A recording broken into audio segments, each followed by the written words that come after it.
여러분 안녕하십니까? 화요일 아침 뉴스 퍼레이드 류주현입니다. 오늘부터 전국이 영하권으로 접어들면서 본격 추위가 시작될 전망입니다. 밤부터는 눈이 내리는 곳도 있겠는데요. 서울 광화문에 나가 있는 취재 기자 연결해 보도록 하겠습니다. 이나라 기자, 날씨가 많이 쌀쌀해졌는데요. 현재 출근길 날씨 상황 어떻습니까? 네, 서울의 현재 기온은 영하 1도로 어제보다 5도가량 낮습니다. 체감 온도는 영하 5도까지 떨어지면서 출근길 시민들은 두꺼운 외투를 입고 발걸음을 재촉하고 있습니다. 오늘 아침 최저 기온은 서울 영하 1도, 춘천 영하 4도, 광주 2도 등 어제보다 낮겠습니다. 낮 최고 기온은 서울 3도, 청주 6도, 대구 9도로 오르며 평년 기온을 회복하겠지만 바람이 강하게 불면서 체감 온도는 여전히 낮겠습니다. 오늘 밤부터는 충남 서해안과 전북 서해안, 남부 내륙과 제주를 중심으로 비나 눈이 내리기 시작하겠습니다. 예상 적설량은 서해안 3에서 8cm, 제주도 산지 3에서 10cm로 예보돼 있는데 눈은 내일 새벽 광주와 전남 서해안, 중부 내륙으로 확대될 전망입니다. 강원 산지와 동해안, 경북 북동 산지 등에는 건조특보가 발효돼 있어 기상청은 화재 예방에 각별히 유의할 것을 강조했습니다. 찬 대륙 고기압의 영향으로 내일부터는 강원과 경기 내륙을 중심으로 아침 기온이 영하 10도 안팎까지 떨어지겠습니다. 강추위는 이번 주 내내 기승을 부리다 토요일 낮부터 누그러질 전망입니다. 서울 광화문 광장에서 TV조선 이나라입니다. 네, 오늘 아침 기온 어제보다 낮습니다. 서울의 체감 기온 영하 5도까지 떨어지는 등 전국의 영하권의 추위 찾아왔는데요. 박선민 기상캐스터와 함께 날씨 상황 알아보도록 하겠습니다. 안녕하세요. 안녕하세요. 네, 오늘도 아침에 전국 대부분 지역이 영하권입니다. 내일은 더 춥다고 하는데 이번 주 한 주 추위가 찾아온 건데 어떤 흐름인가요? 네, 12월이 시작되자마자 겨울을 기다리기라도 한 듯이 기온이 뚝뚝 떨어지고 있습니다. 오늘은 어제보다 기온이 더 떨어지면서 서울이 0.6도, 체감온도는 영하 5도까지 내려갔고요. 한낮에도 서울이 3도에 머무는 등 종일 쌀쌀하겠습니다. 그런데 진짜 강추위는 네. 오늘 밤부터입니다. 내일과 모레 서울의 아침 기온이 영하 8도까지 내려가겠고요. 체감온도는 영하 11도까지도 뚝 떨어지겠습니다. 파주와 철원의 최저 체감 온도가 영하 13도, 대관령은 영하 18도까지 떨어지는 등 뼛속까지 얼어붙는 추위가 찾아오겠습니다. 네, 강한 한파가 찾아왔는데요. 왜 이렇게 갑자기 추워진 건가요? 네, 대륙에서 발달한 찬 고기압이 점차 확장하면서 한반도 북쪽의 찬 공기가 북서풍에 의해서 우리나라에 내려왔습니다. 어제는 중부지방까지만 내려왔다면 오늘은 이 찬 공기가 남부까지 깊게 내려오면서 전국의 기온이 큰 폭으로 떨어진 겁니다. 네, 오늘 밤부터 이제 서해안과 제주를 중심으로 많은 눈이 예보가 돼 있습니다. 눈 소식도 좀 살펴볼 텐데 모레는 서울이랑 그러니까 목요일인 모레는 서울이랑 수도권에도 눈이 예보가 돼 있다고요? 네, 맞습니다. 큰 폭으로 떨어진 기온 탓에 상대적으로 따뜻한 서해상 위로 차가운 강풍이 불면서 해상 기온차에 의해서 구름대가 발달했습니다. 이 발달한 구름대는 우리나라 서쪽으로 유입되면서 오늘 밤부터 내일 밤까지 충남과 전북 서해안 그리고 제주도를 중심으로 비나 눈이 내리겠습니다. 눈으로 내린다면 서해안 중심으로 최대 8cm, 제주 산지는 최대 10cm의 많은 눈이 내려 쌓일 텐데요. 특히 내일 새벽부터 서해안 중심으로는 습기를 잔뜩 머금은 무거운 눈이 내릴 수도 있어서 눈으로 인한 피해가 없도록 미리 대비를 잘 하셔야겠습니다. 또 오늘 목요일에는 서울을 비롯한 중부지방에도 양은 적겠지만 첫눈이 내릴 가능성이 있겠습니다. 네, 첫눈 예보까지 짚어봤는데 반면 이제 동해안은 건조특보가 좀 내려졌다고 해요. 최근 이제 산불 사고도 있었는데 건조한 게 계속되는 건가요? 네, 지난주까지만 해도 비가 내리면서 건조함이 조금 해소되나 네. 했더니 다시 대기가 메마르고 있습니다. 어제 오전 10시를 기해서 건조주의보는 강원 산지와 경북 경주까지 한 차례 더 확대됐는데요. 여기에 내일 새벽부터 전국적으로 초속 15에서 20m의 강한 바람까지 불 것으로 보여서 불씨가 번지기 쉬운 환경이 조성되겠습니다. 네. 야외 활동 시에는 화기 사용을 자제하시고요. 불씨가 남아있는 담배꽁초를 버리는 행위는 절대로 해서는 안 되겠습니다. 네, 강한 추위가 찾아오면서 이제 본격적으로 올겨울 추위가 찾아온 건가, 시작이 된 건가 싶거든요. 어떻습니까? 네, 이번 한파를 시작으로 본격적으로 겨울에 접어들 텐데요. 다만 이렇게 강한 한파가 계속되진 않겠고요. 이번 겨울은 대체로 이맘때와 비슷한 날씨가 예상됩니다. 다만 불쑥불쑥 이렇게 찾아온 기습 한파가 있을 수 있어서 추위 대비를 철저하게 하셔야겠는데요. 이제 본격 겨울이 시작된 만큼 독감이나 코로나 이런 질병들을 예. 예방하셔야겠고요. 저체온증과 동상 같은 한랭 질환에 걸릴 수 있어서 보온에 각별히 신경 쓰셔야겠습니다. 네, 올해 마지막 달이 시작이 됐습니다. 이번 겨울 독감이 크게 유행하고 있다고 하는데요. 추위에 건강관리 유의하시는 게 좋을 것 같습니다. 지금까지 기상캐스터와 함께 이야기 나눠봤습니다. 오늘 말씀 여기까지 듣겠습니다. 고맙습니다. 네, 다음 소식 전해드립니다. 비상계엄 해제 표결을 방해한 혐의를 받고 있는 국민의힘 추경호 전 원내대표에 대한 영장실질심사가 오늘 열립니다. 구속 여부는 밤 늦게 결정될 전망인데 결과에 따라 전국에 크게 요동칠 전망입니다. 정민진 기자의 보도입니다. 지난해 계엄 선포 당시 비상의원총회를 소집하며 장소를 국회와 당사로 여러 차례 변경했던 추경호 당시 국민의힘 원내대표. 국회에 들어오는 노력을 하다가 도저히 진입이 되지 않아서 당사에 모여 계셨고. 추 전 원내대표에 대한 구속 전 피의자 신문이 오후 3시 서울중앙지법에서 진행됩니다. 내란 특검팀은 추 전 원내대표가 윤석열 전 대통령과 소통하며 의원총회 장소를 3차례 변경했고 동료 의원에게도 비상계엄 상황을 제대로 공유하지 않은 것으로 보고 있습니다. 추 전 원내대표는 당시 경찰이 국회 출입을 막고 있어 장소를 옮겼을 뿐이라며 혐의를 전면 부인하고 있습니다. 대규모 수사 인력을 반년 가까이 동원했지만 계엄 공모를 입증하지도 표결을 방해받았다는 의원을 특정하지도 못했습니다. 구속 여부는 이르면 오늘 밤, 늦어도 내일 새벽 결정될 것으로 보입니다. 영장 심사 결과에 따라 전국은 한바탕 요동칠 전망입니다. 영장이 발부되면 민주당은 국민의힘을 상대로 위헌정당 심판 움직임을 본격화할 것이라는 관측이 나옵니다. 반면 영장이 기각되면 국민의힘은 내란몰이를 중단하라며 대대적인 반격에 나설 것으로 보입니다. TV조선 정민진입니다. 12.3 비상계엄 1년을 이틀 앞두고 이재명 대통령이 이른바 내란 행위 청산 의지를 다지는 글을 올렸습니다. 민주당 지도부는 3대 특검 수사가 미진하다며 2차 종합특검을 검토해야 한다고 했습니다. 내란 프레임을 내년 지방선거까지 끌고 가겠다는 의도로 보이는데 야당은 언제까지 보복성 특검을 하겠다는 거냐고 반발했습니다. 최민식 기자입니다.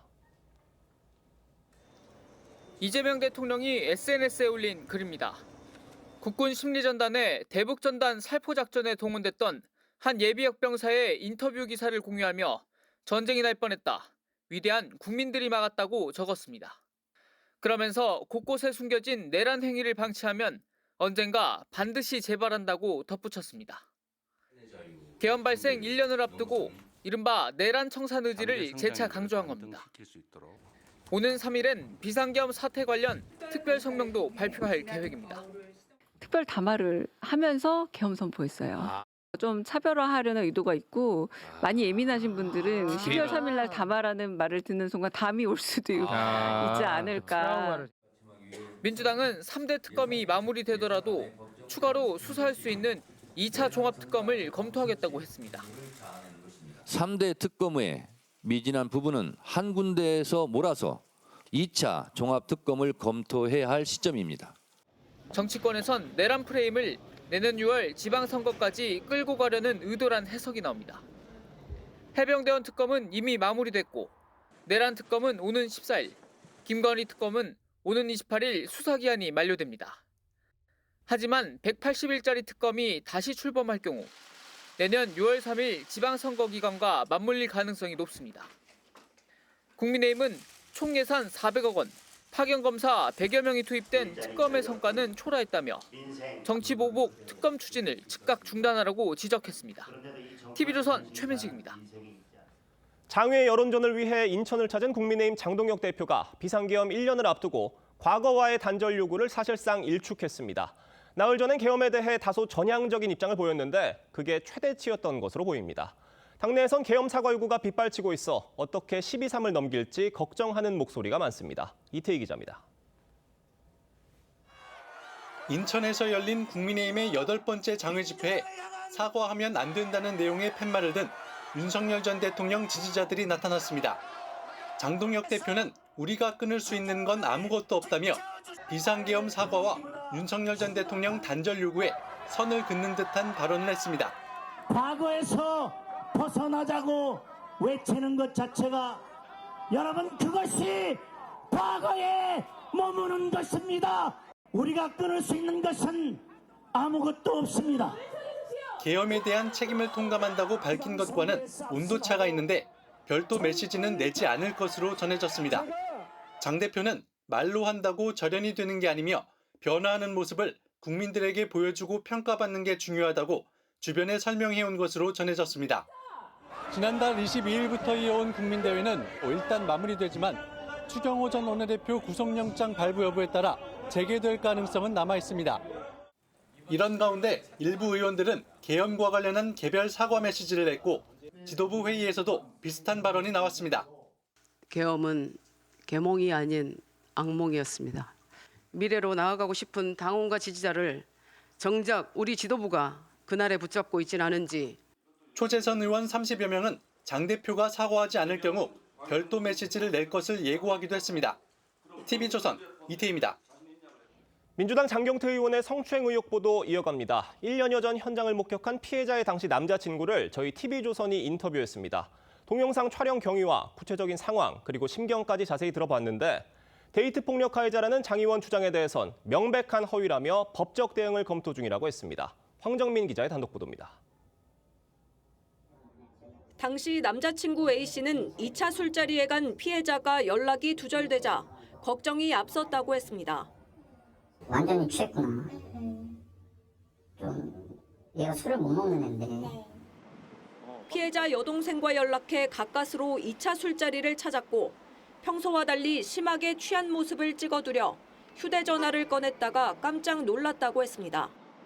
옆에 있던 남자가 이제 손이 들어가는 빛이 보이니까 키자마자 그거 보고 그냥 제가 급발진을 한 거죠. 눈이 뒤집어져서.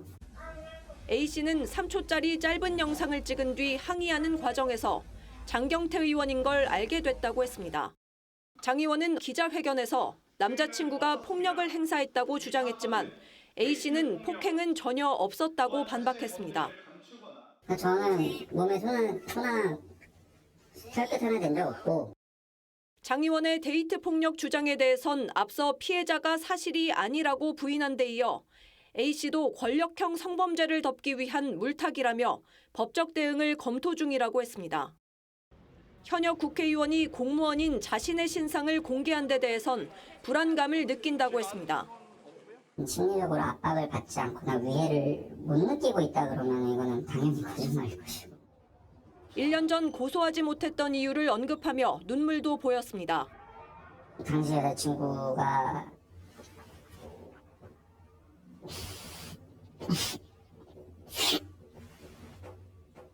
그 고소를 제가 하자고 했을 때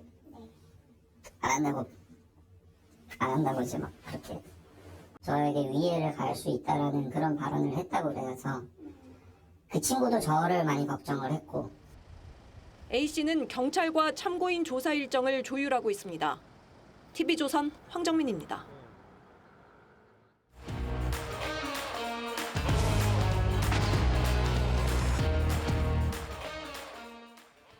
네, 정치권 소식 짚어보는 아침의 맞소 시간입니다. 김상일 전 민주당 부대변인, 최병묵 정치평론가 나오셨습니다. 안녕하십니까? 안녕하세요. 이 소식부터 짚어보겠습니다. 민주당이 2차 특검 추진을 검토하겠다고 밝혔습니다. 관련 목소리 들어보겠습니다. 3대 특검의 미진한 부분은 한 군데에서 몰아서 공정하고 객관적으로 진실을 밝히기 위한 2차 종합특검을 검토해야 할 시점입니다.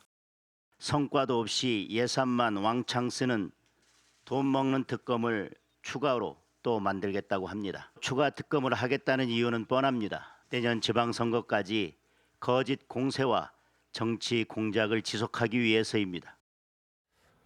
특검 수사가 미진하다는 겁니다. 역대 최장기간, 역대 최대 규모 특검이었고 그만큼 수백억 혈세가 들어간 특검이었는데 수사가 미진하다. 이 말은 뜯어보면 민주당 스스로 이번 특검이 실패했다는 걸 자인한 게 아닌가 싶기도 합니다. 뭐 실패냐 아니냐는 뭐 판결이 나오고 난 다음에 판단을 해야 될 부분인 것 같고요.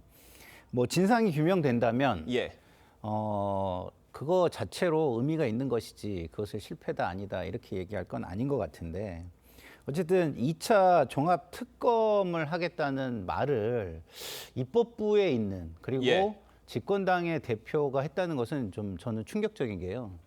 우리가 초등학교 때부터 쭉 배워오는 기본적인 어떤 법과 권력의 상식이 있습니다. 그게 뭐냐면 일사부재의의 원칙이라는 거예요.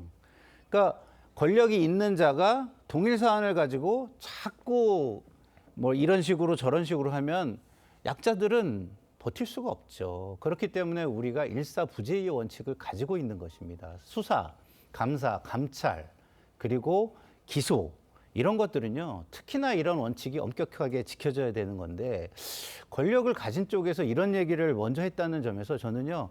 우리나라 교육 전체가 흔들리는 충격을 저는 사실은 좀 받고 있습니다. 개인적으로. 그러니까 지금 민주당에서는 특검이 수사를 그만큼 길게 큰 규모로 했는데 수사가 미진하다는 거잖아요. 그런데도 수사를 더 하겠다? 이럴 경우에는 어떤 다른 명분을 좀 내세워야 되는 게 아닌가 싶어요. 어떻게 보십니까? 그러니까 민주당이 이런 사건을 놓고서 자기네들이 그리고 있던 그림이 있었을 거 아니겠어요? 그게 이제 예를 들어서 뭐 그 해병 특검 같은 경우는 이제 수사 외압이 있었다 뭐 이렇게 그렸는데 수사 외압 같은 거 지금 드러난 게 없잖아요. 뭐 VIP 경로설 뭐 이런 정도만 지금 그 확인을 했고 그 경로가 어떻게 그 수사 외압으로 이어졌는지 뭐 이런 게 안 드러났잖아요. 그러니까 제가 보기에는 본인들이 그리고 있던 그 그림이 드러날 때까지 특검을 하겠다 뭐 이런 걸로 보여요. 뭐 내란 특검이나 김건희 특검도 대체적으로 다 비슷하다 보이고요. 근데 이제 그런 것들은 원래 그런 그 민주당이 그리던 그림 자체가 없었기 때문에 특검이 못 박혔을 수도 있고 있었는데 못 박혔을 수도 있지만 지금 민주당의 생각은 저런 걸로 계속해서 압박을 하는 그러니까 이게 단순한 수사의 문제가 아니고 거기다가 정치까지 이렇게 얹어서 지금 특검 전국을 연장을 하겠다 뭐 이런 의도로 보입니다. 뭐 경찰에서는 특검 수사 미진한 부분 다시 이어받아서 수사하겠다는 국수본, 특수본 지금 발족을 한 상황이거든요. 근데 또 특검은 특검대로 하겠다라는 목소리가 나온 상황이고 어떻게 보세요?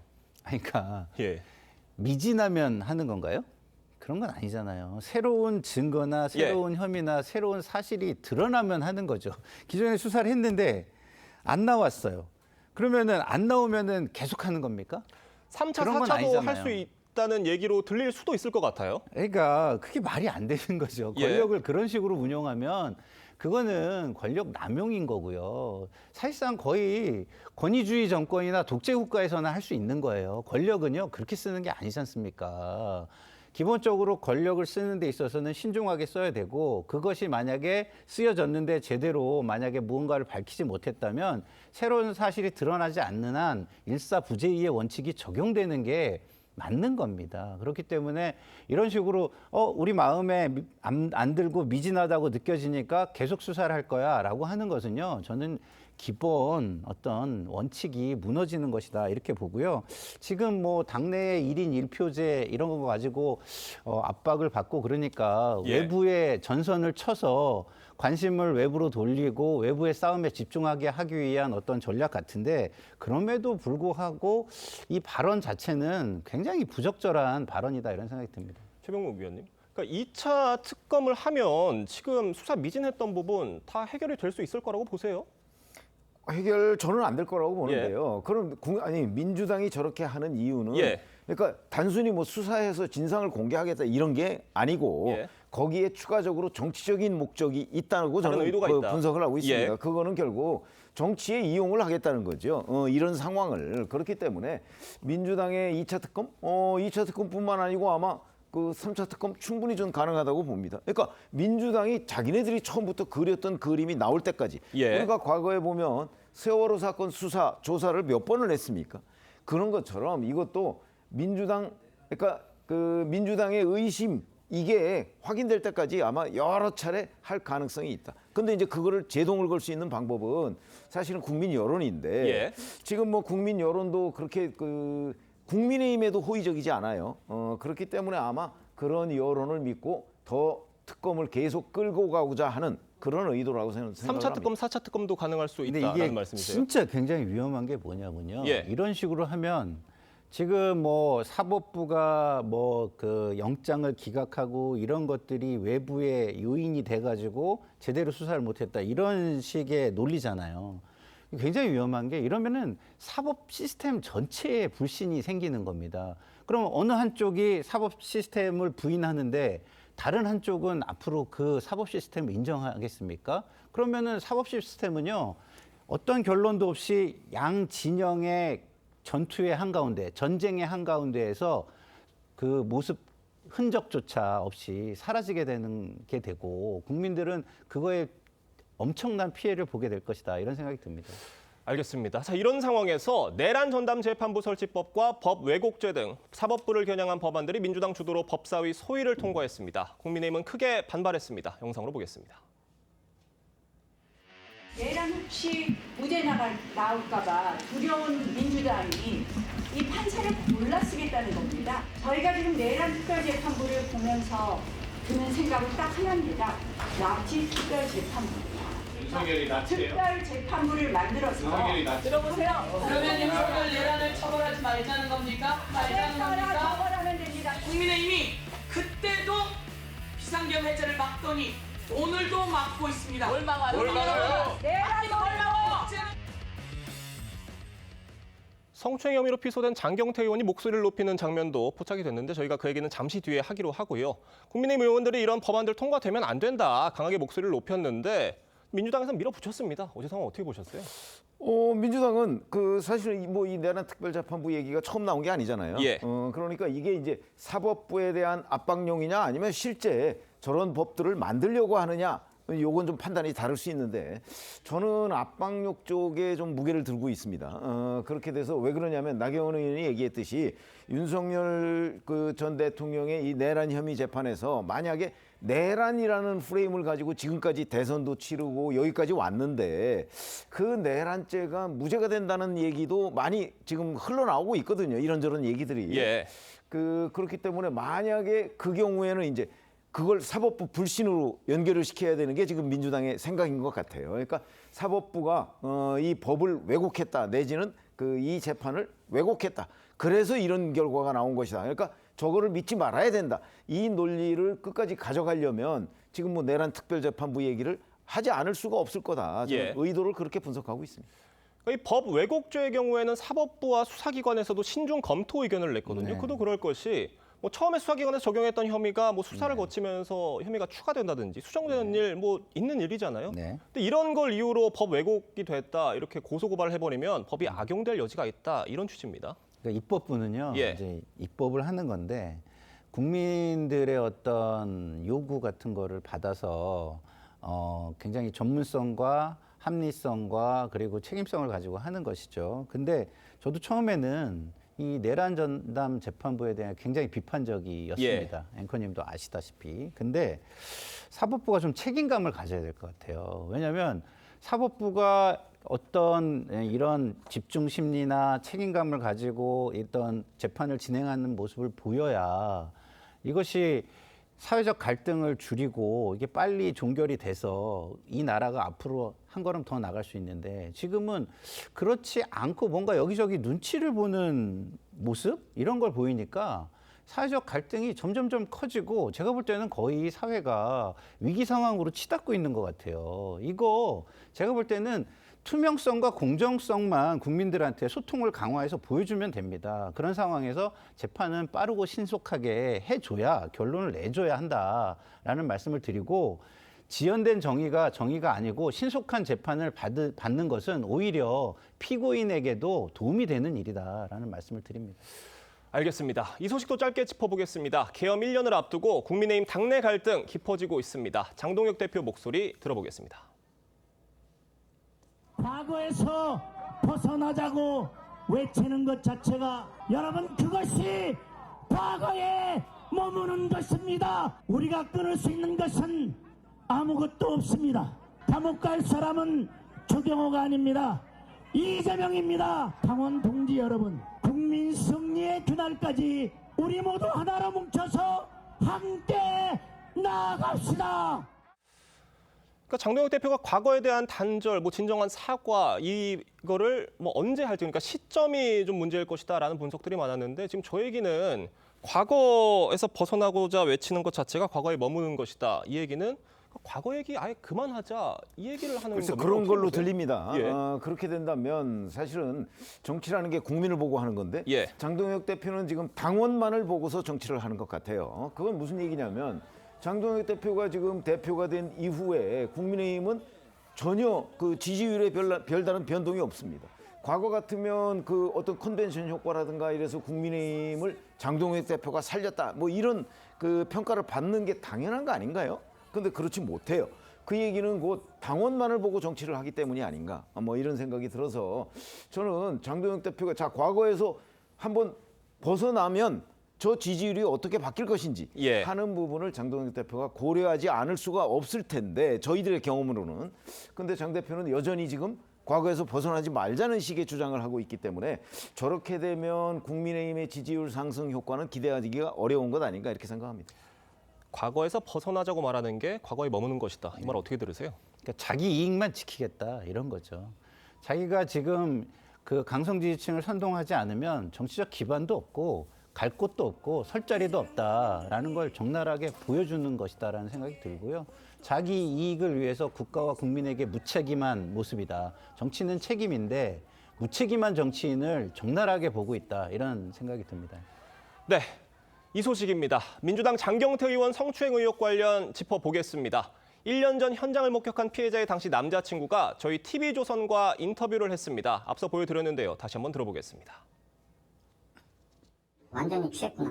좀 얘가 술을 못 먹는 애인데 옆에 있던 남자가 손이 들어가는 빛이 보이니까 키자마자 그거 보고 그냥 제가 급발진을 한 거죠. 눈이 뒤집어져서. 당시 여자친구가 고소를 제가 하자고 했을 때 안 한다고 이제 막 그렇게 저에게 위해를 가할 수 있다라는 그런 발언을 했다고 그래서 그 친구도 저를 많이 걱정을 했고. 그러니까 장경태 의원이 그제 기자회견에서 추행은 없었고 이 사건의 본질은 데이트 폭력이다라는 취지로 얘기를 했었는데 그런 데이트 폭력 없었다는 것이고요. 그리고 장경태 의원이 마치 이 당시 남자친구의 촬영이 어떤 정치적인 의도가 있는 게 아니냐라고 의심한 듯한 발언도 했습니다만 이 남자친구는 당시에 장경태 의원인지 알고 찍은 게 아니라는 얘기였어요. 어떻게 보셨어요? 사실은 이제 이런 문제와 관련해서 한쪽은 피해를 입었다 이렇게 얘기를 하고 양쪽의 주장은 있습니다. 이제 장경태 의원은 아니다 이렇게 얘기를 하고 있지 않습니까? 그러면 저 두 가지 서로 상반되는 사실관계들을 놓고 이제 판단을 하는 문제가 되는데 그 판단을 할 때는 법원에 가도 마찬가지 아닙니까? 누구의 진술이 더 구체적이고 일관되냐 하는 거를 이제 따져야 되는데 지금 장경태 의원 사건에서는 그게 아니고 여기에는 목격자도 등장하죠. 그다음에 전 남자친구가 현장에 뒤늦게 나타나서 찍은 동영상도 있죠. 영상이 있습니다. 그렇기 때문에 제가 보기에는 장경태 의원이 이게 데이트 폭력이다 그렇게 얘기를 설령 그게 맞다고 치더라도 데이트 폭력은 이 남자친구와 그 여성 비서관 사이에 벌어진 일이 데이트 폭력이라고 할 수 있는 거고 장경태 의원과 여성 비서관 사이에 벌어진 일은 데이트 폭력과 무관한 거예요. 이거는 성추행이냐 아니냐 이런 문제이기 때문에 저는 장경태 의원이 자꾸 이런 식으로 프레임을 전환해서 본인이 빠져나가려고 하는 물타기에 불과하다 이렇게 생각합니다. 그러니까 피해 여성도 당시 남자친구도 데이트 폭력 없었다는 겁니다. 그런데 장경태 의원은 데이트 폭력이다라고 얘기를 했어요. 무슨 얘기를 한 겁니까? 일단 자기 방어적인 이야기를 하는 건데요. 저는 이 국회라는 공간에서 오래 일했잖아요. 그래서 저런 어떤 그 경험 같은 게 저도 있어요. 그러면 가장 중요한 건 당사자가 용기를 내줘야 하는 겁니다. 왜냐하면 그 동료 보좌진들도요. 어차피 이 위계 관계가 있고 사실상 의원이 생사여탈권이라는 의원 면직권을 가지고 있어요. 그렇기 때문에 쉽게 입증이나 피해자가 자신감 있게 나서지 않으면 옆에서 나서기가 어렵거든요. 근데 이런 경우는 당사자가 용기 있게 시간이 많이 지나긴 했지만 나선 경우잖아요. 그렇기 때문에 제가 볼 때는 이 어떤 위계를 행사할 수 있는 위치에 있는 모든 사람들은 발언을 자제해야 된다라는 말씀을 드리고 싶고요. 국회라는 곳에서 이런 일이 일어났을 때에 제가 다시 말씀드리지만 보좌진들은요 그렇게 힘 있는 위치가 아닙니다. 그것을 좀 알아주셨으면 좋겠고 장경태 의원도 물론 본인이 억울한 부분이 있을 수 있지만 이렇게 2차 가해가 될 만한 상황을 만들지 않고 차분하게 법적으로 그리고 증거를 중심으로 대응을 했으면 좋겠다 이런 말씀을 드립니다. 그럼 장경태 의원은 또 1년이 지난 시점에 고소한 의도가 의심스럽다. 그러니까 피해자가 피해를 당한 직후에 왜 고소하지 않고 1년 뒤에 했느냐 의심스럽다. 이런 취지로 주장을 하기도 했는데 들어보니까 선배 비서관의 회유를 넘어선 압박이 있었다는 취지의 지금 반박이 나왔습니다. 어떻게 들으셨습니까? 그러니까 1년이 지나서 왜 고소를 이렇게 뒤늦게 하느냐. 뭐 그 말은 맞는 얘기죠. 그러나 이제 그 이유가 설명이 되면 1년이 지난 부분에 대해서는 이제 다 우리가 이해할 수 있는 대목이잖아요. 예. 근데 이제 지금 피해자가 그렇게 얘기하는 거죠. 그 선배 비서관, 이 선배 비서관이 그 술자리에 장경태 의원을 부른 사람 아니에요. 예. 그렇죠? 부른 사람인데 이 사람이 이제 계속해서 그걸 뭘 자꾸 고소하려고 하느냐 이렇게 회유하고 압박하고 뒤를 캐서 날려버리겠다라는 말을 했다는 거죠. 점도 아까 전해졌습니다. 김선욱 평론가 얘기하셨듯이 보좌진들이라는 게 절대적인 을입니다. 국회의원에 대해서. 그러니까 만약에 그런 문제 제기를 했다가 자기 직장 날아가고 그 앞날이 어떻게 될지 불안하고 뭐 이런 것 때문에 고민을 굉장히 많이 했을 거 아니겠어요? 이제 그런 점을 얘기하고 있는 거예요. 저는 뭐 충분히 그 국회를 오래 취재한 기자로서는 이해가 됩니다. 예. 자, 그렇게 보면 장경태 의원이 계속 저런 얘기를 하면 앞으로 1년 동안 이 여성 비서관이 왜 이 고소를 늦췄는가 하는 부분에 관해서 적나라하게 아마 그 상황이 드러날 것이다. 오히려 그런 상황이 장경태 의원을 훨씬 더 불리하게 몰고 갈 가능성이 높다 이렇게 봅니다. 대표님 지금 당에서는 장경태 의원에 대한 진상 조사가 진행이 되고는 있습니다만 결과가 좀 그 어느 때보다 빨리 나와야 된다는 지적들이 있는 상황이고요. 그 결과가 또 어떻게 나올 것이냐, 제대로 된 결과가 나올 것이냐 의심하는 목소리도 있습니다. 어떻게 보세요? 결과가 빨리 나와야 된다 이거보다는요. 저는 중간중간에 투명한 소통과 이런 것들이 좀 필요하다라고 생각해요. 왜냐하면 그 결과에 대한 신뢰를 확보할 수 있는 방안을 마련해야 되기 때문이죠. 그래서 당의 조사라는 게 수사권이 있는 게 아니잖아요. 강제 조사를 할 수가 없는 상황이기 때문에 완벽할 수가 없습니다. 그리고 외부의 의심을 받을 수밖에 없습니다. 그러면은 그런 외부의 의심과 오해를 없애기 위해서 성실하게 움직이고 있다는 것에 대해서 투명하게 어떤 당원이나 아니면 외부 언론이나 이런 데와 비공개든 공개든 적절한 방식으로 소통을 강화하는 게 필요하다 이런 생각이 듭니다. 민주당 차원의 진상조사 어떻게 아니 전망하십니까? 민주당의 최고위원의 성범죄와 관련해서 민주당 진상조사단이 조사한다는 거를 우선 뭐 결과는 안 나왔지만 그걸 누가 그렇게 믿을 수 있겠습니까? 저는 뭐 그냥 형식적인 그 조사가 될 가능성이 굉장히 높기 때문에 저 조사에 대한 신뢰는 우리가 여기서 굳이 다룰 필요조차 없다고 생각합니다. 알겠습니다. 오늘 두 분 말씀은 여기까지 듣겠습니다. 감사합니다. 국회는 오늘 쿠팡 대표를 불러 대규모 개인정보 유출 사태에 대한 긴급 현안 질의를 진행합니다. 토큰 인증키 관리 부실과 퇴사한 중국인 직원이 이를 악용했는지 등을 집중 추궁할 전망입니다. 고승현 기자입니다. 고객 개인정보 유출 사고 발생 후 구체적인 대책 발표 없이 사과만 했던 박대준 쿠팡 대표. 쿠팡이 고객들과 국민들에게 심려를 끼쳐드려서 너무 죄송한 말씀과 사과의 말씀을 드리고 싶습니다. 국회 과방위가 오전 10시 전체 회의에 박 대표 등 관계자를 소환해 쿠팡 고객 계정 유출 경위를 캐물을 계획입니다. 회의에는 배경은 과학기술정보통신부 장관 등 정부 측 인사도 참석할 것으로 알려졌습니다. 과방위 위원들은 특히 쿠팡의 보안 정책과 재발 방지 대책 등을 집중 추궁할 전망입니다. 쿠팡의 고객 정보가 보관된 서버에 접속하기 위해서는 토큰과 서명키라는 두 가지 인증 수단이 필요한데 쿠팡이 서명키 유효 기간을 5년 이상으로 설정해 방치한 게 문제가 된 것으로 파악됐습니다. 유효 기간이 길다 보니 해당 인증 업무를 담당하던 중국인 직원이 퇴사 후에도 고객 정보에 자유롭게 접근할 수 있던 겁니다.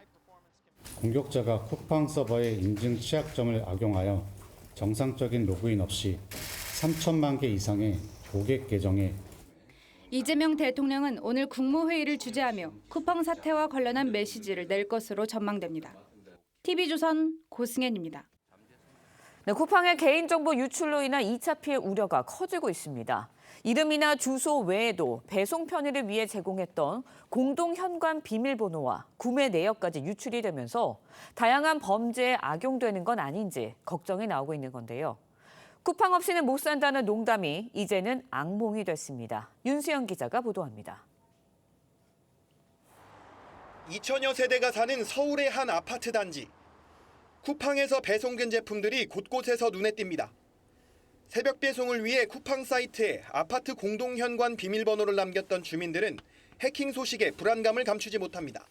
쿠팡 앱에는 배달 편의를 위해 주문 정보에 이렇게 공동 현관 비밀번호를 입력할 수 있게 되어 있습니다.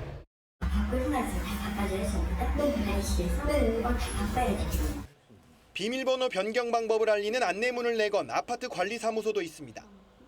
온라인에는 배송지와 구매 내역 유출로 사생활이 노출되고 스미싱 등 각종 사기 범죄에 악용되는 것 아니냐는 걱정들이 잇따르고 있습니다. 난생 처음 보이스피싱 전화를 받았다거나 대부업체 전화가 늘었다는 체험담도 이어졌습니다. 쿠팡에 저장해둔 결제 정보를 삭제하거나 아예 회원을 탈퇴하려는 움직임도 나타나고 있습니다. 개인정보라고 당연히 이제 회사 측에서는 최대한 작게 이제 소비자한테 얘기를 할 테니까 탈퇴를 하고 좀 더 안전한 앱으로 지금 갈아타려고 하고 있습니다. 빠른 배송을 앞세워 온라인 유통망을 장악한 쿠팡이 허술한 보안 관리로 국민의 일상을 흔들고 있습니다. TV조선 윤수영입니다.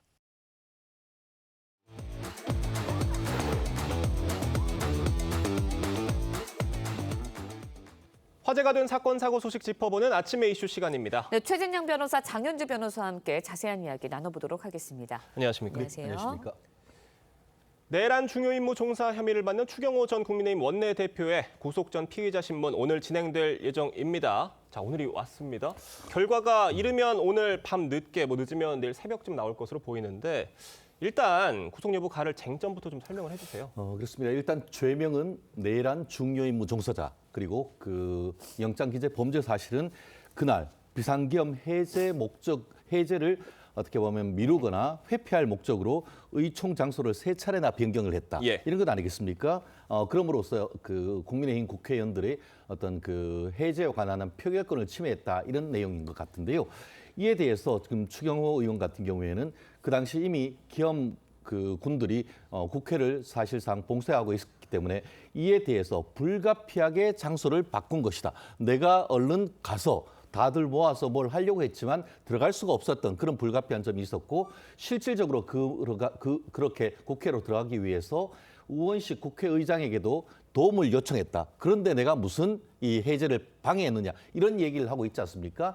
결국 기본적으로 이제 그 행정부의 각 요원이 아닌 입법부의 국회의원으로서 과연 이런 그 비상계엄과 관련된 내란의 어떤 그 행위의 대상이 될 수 있는 것인지, 그것이 어떤 그 내란의 중요 임무 종사를 하려고 하는 고의가 있는 것인지, 이런 부분이 하나하나 지금 검토될 것 같습니다. 네, 그런데 이제 내란 특검팀이 앞서서 이제 국민의힘 의원 10여 명에 대해서 참고인 신분으로 조사를 했다고 합니다. 근데 여기 과정에서 추 전 원내대표가 당시의 상황을 제대로 알리지 않아서 표결에 참석하지 못했다라는 진술을 확보한 것으로 전해졌거든요. 정황상 본다면 불리하다라고 판단할 수 있는 건가요? 그렇죠. 일단 이런 진술들을 사실 특검이 오늘 재판 과정에서 내놓는다라고 한다면 불리하게 작용될 수밖에 없습니다. 특히 이제 특검이 확보한 진술들이 국민의힘 의원들 한 10명 정도에 대해서 참고인 조사를 했는데 당시의 상황을 제대로 추 전 원내대표가 알려주지 않았기 때문에 표결 참석이 어려웠다라는 취지의 진술도 있는 것으로 보이고요.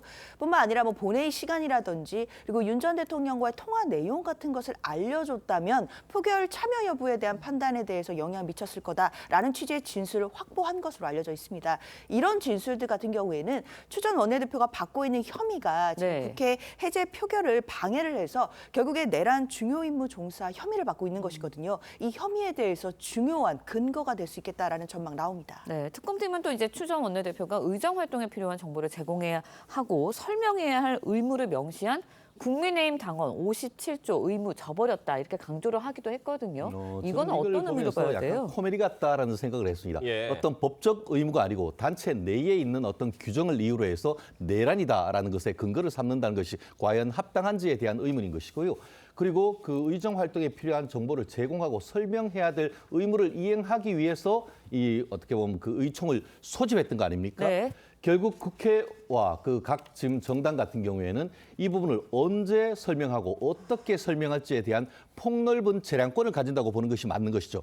그리고 그 상황 속에서 기업군이 국회를 장악한 상태에서 어떤 식으로 해서 그와 같은 의총을 열지에 대해서는 그 당에 대한 당 내에서의 어떤 그 폭넓은 재량 이런 부분이 필요한 부분일 텐데 이런 거를 근거로 해가지고 설명을 제대로 하지 않았다라고 하는 것이 과연 법적 근거가 될 수 있는지에 대해서 아마 치열한 다툼이 될 것 같은데요.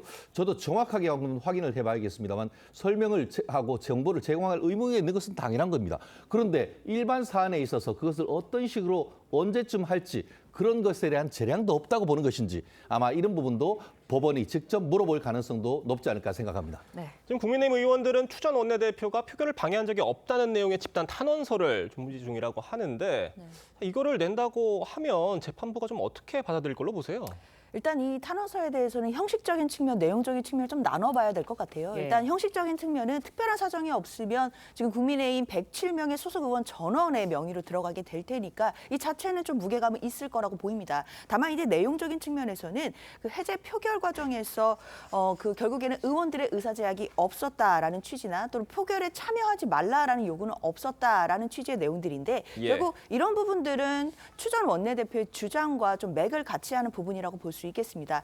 다만 이런 집단 탄원서의 내용과 그리고 앞서 이야기한 것처럼 특검에서 이미 국민의힘 의원들에 대해서 참고인 조사를 받았고 그리고 이에 상반되는 추 전 원내대표에게 불리한 진술이 확보되어 있다라고 한다면 재판부 차원에서는 이 탄원서와 그리고 이 참고인 진술 조서의 내용들을 비교해서 심증을 형성할 것으로 보입니다. 네, 내란 특검이 이제 현직 의원에 대한 구속영장 청구한 건 이번이 처음입니다. 그렇다 보니까 추 전 원내대표의 구속 여부, 수사의 성패를 가늠할 분수령이 될 것이다. 이런 전망들 나오고 있거든요. 그렇습니다. 결국 이번 그 추경호 전 원내대표에 대한 수사는 행정부에 대한 수사를 마무리하고 입법부로의 수사로 들어가는 첫 문을 여는 의미가 있지 않습니까? 그런데 첫 문을 열었는데 이게 구속이 될 경우에는 결국은 국민의힘 다른 국회의원, 나아가 민주당으로 하여금 위원정당 해산으로 가는 고속도로를 열어주는 그런 의미가 있는 반면에 영장이 기각되면은 결국 국회로 들어가는 문은 닫혀버리는 것이고 결국 특검이 마무리 수순으로 들어갈 수밖에 없는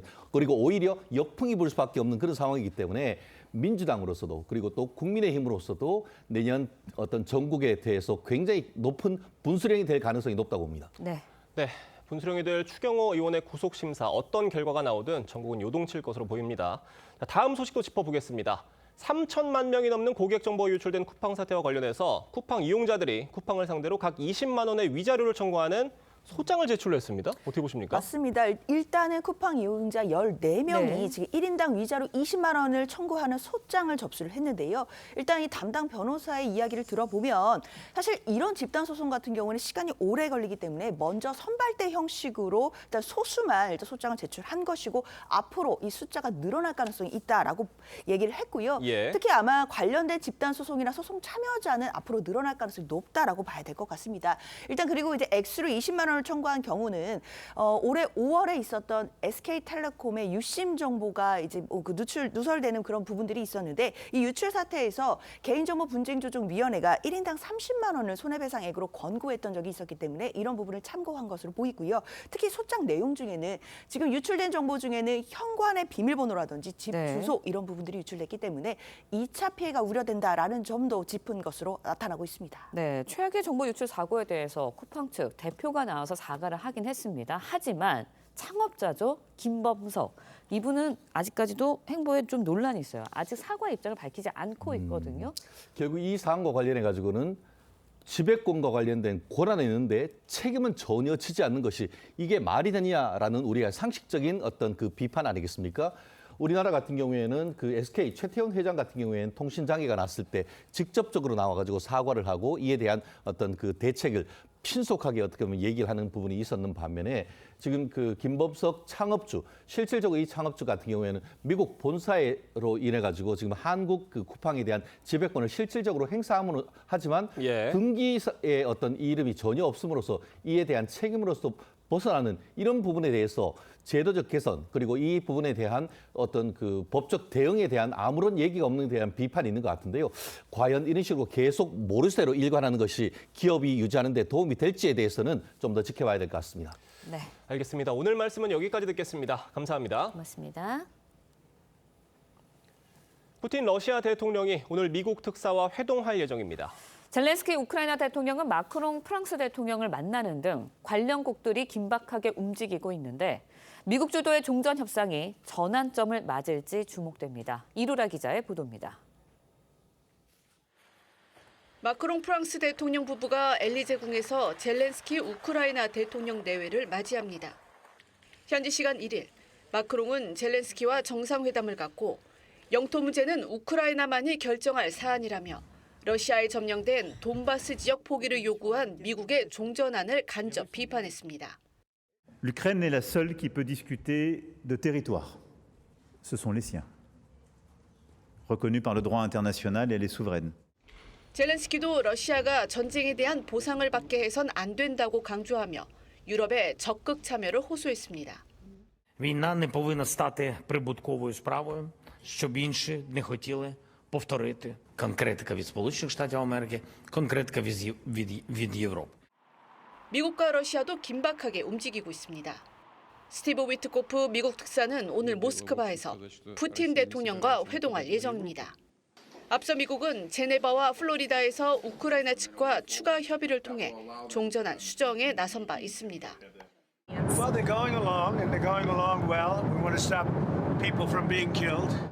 종전안 수정안을 놓고 만나는 미러 회동 결과가 종전 협상의 분수령이 될 수 있다는 전망이 나옵니다. TV조선 이루라입니다. 네, 렌즈에 담긴 그 순간 그 의미를 짚어보는 시간이죠. 사진 기자가 선택한 아침의 한 장입니다. 오늘은 조선일보 사진부 장면성 기자와 함께합니다. 안녕하세요. 오늘 아침에 볼 사진 어떤 건가요? 부산에서 열린 자선냄비 시종식에서 어린이들이 기부를 하는 모습입니다. 어제 부산에서는 구세군 자선냄비 시종식이 열렸습니다. 따뜻한 현장의 모습 사진으로 만나보시죠. 부산의 한 광장에서 어린이들이 환하게 웃으며 자선냄비에 기부금을 넣고 있습니다. 참가자들의 박수와 함께 모금 시작을 알리는 종소리가 시종식 현장에 울려 퍼졌는데요.